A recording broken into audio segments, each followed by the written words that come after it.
just leaving my mechanic and thinking about the terrific book by Esther Meek, Longing to Know. I think it's Epistemology for Ordinary People.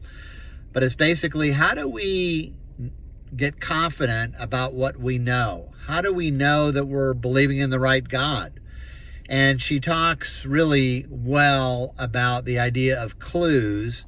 And I believe she mentions her mechanic, and the reason why she trusted coming to this particular mechanic is based on friends of hers who had used this mechanic and thought really highly of him, and then told Esther about him, and she knew that these friends were committed to her well-being and would not take her, for a ride, so to speak, no pun intended.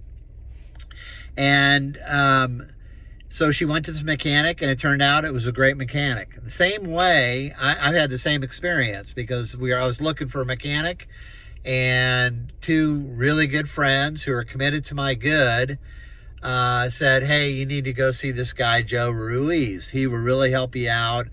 He's helped out us a ton, and they gave specifics about how he'd saved money, how he said certain things were not necessary that other mechanics said were absolutely crucial, how he kept cars running that were really bad shape, and on it went. So very compelling testimony.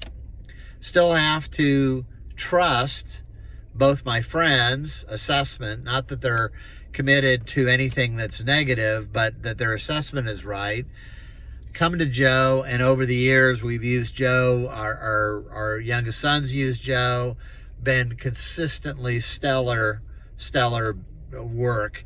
And again, when we think about God, what is it that would cause us to have confidence in the Christian God? And I think testimony is one of those things that maybe a lot of times we think is too squishy, too subjective, but it is crucial, and it's really integral to trusting God, that we trust the testimony of others that we believe are reliable witnesses and people that we can trust in order to trust their assessment of God.